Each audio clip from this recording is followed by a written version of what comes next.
कसूर के रैशी अफराद का लाहौर प्रेस क्लब के सामने अपने मुतालबात के हक़ में एहतजाजी मुजाहरा। मुजाहिरीन ने आला काम से मुतालबा किया है कि हमारे भाई अब्दुल जब्बार को फौरी बाजियाब कराया जाए। हमारा भाई 5 माह से अगवा हो गया है, पुलिस हमारे साथ कोई ताउन नहीं कर रही।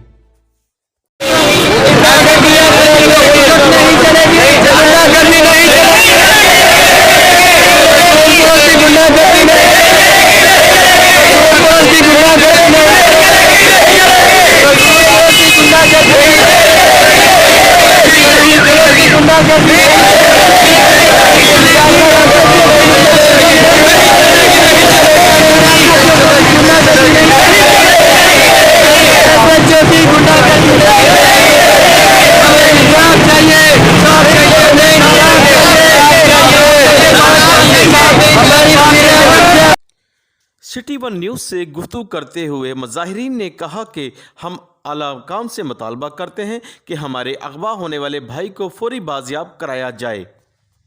सर असी तलवंडी कसूर तो आए थाना आलाबाद।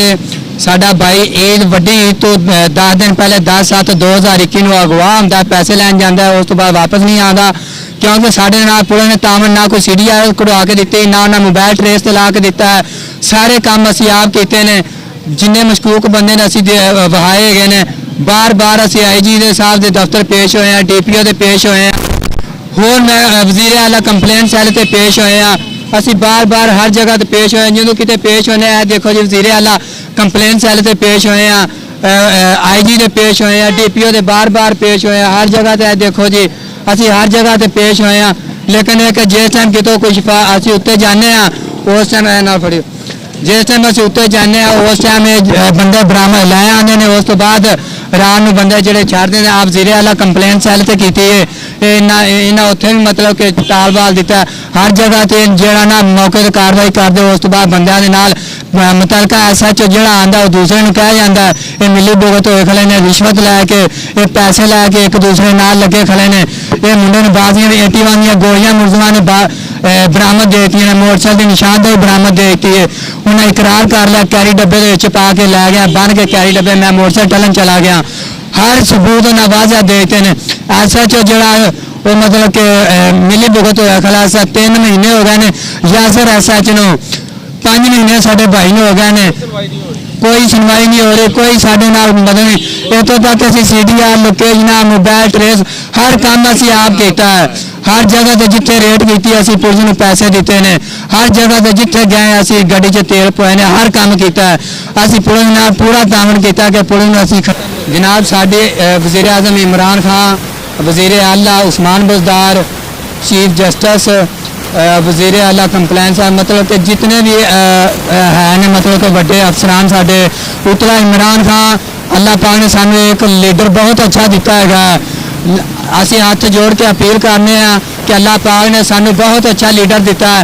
लेकिन कि जेड़े थल्ले करप्ट थल्ले अफसर ने, जेड़े करप्ट अफसर ने, करप्ट लोग ने, इन्हें इमरान खान, वज़ीर आला, IG मतलब कि जिन्ने आला अफसर ने इन्होंने बेस्त इन्होंने मतलब कि रद्दो बदल करते पे ने कि मैं अफड़ा दफड़ी पाने पै गए कि अच्छे लीडर नहीं दे। लीडर अच्छे ने, थले जड़ा मामला जड़ा जिन्ने लोग ने सारे करप्ट है ने कि जड़ा थलो बाजियाब नहीं साढ़े भाई की करवाते पे। साड़ी सारियां दे अगे अपील है, हाथ जोड़ के अपील है कि सानू साडा भाई बाजियाब करवा के दिता जाए। मेरा बच्चा जिथे भी होगा मेरे बच्चे ने लिया जाना। मेरा पुत्र जी गवाह होया है 5 महीने हो गए, 10 तरीक को होया है तो पुलिस बंदे फड़ रहे ने तो मोटरसाइकिल बरामद दी गई है तो हूँ बरामद नहीं कर रहा है। रोज छड़ लेंगे चले जाइए, रात को छड़ देंगे, एक मुलजम पाया बाकी छड़ देते। जे कोई अफसर आ रहा है, जे कोई अफसर आ रहा है तो सारे इकट्ठे कर लेंगे, तो अफसर अजे बिठाने बाहर होता उस छड़ देंगे, एक को बहा लेंगे। जी अस्सलाम वालेकुम जी। साडा भरा अब्दुल जब्बार 5 माह से गवाह हुआ है, ठीक है। अपनी कसूर वाली जो पुलिस है ना, ये हमें कोई रिप्लाई नहीं दे रही। DPO साहब कसूर के और अपना IG साहब, CCPO साहब, SHO साहब, हमें किसी ने भी कोई रिप्लाई नहीं दिया, रिलीज दिया। और ये पुलिस वाले मिले हुए हैं, इन्हें कोई पैसा लगा हुआ है, इन्होंने हमें कोई रिप्लाई नहीं दिया। हमारा बंदा 5 माह से गवाह हुआ है, अभी तक 2 बंदे पकड़े हैं इन्होंने, उनको भी इन्होंने पैसे लेके छोड़ दिया। ठीक है, हमारी अपील है CCPO साहब, IG साहब, वजीर आला साहब, वजीर आजम साहब, हमारा भाई अब्दुल जब्बार वापस हमें मिलाया जाए।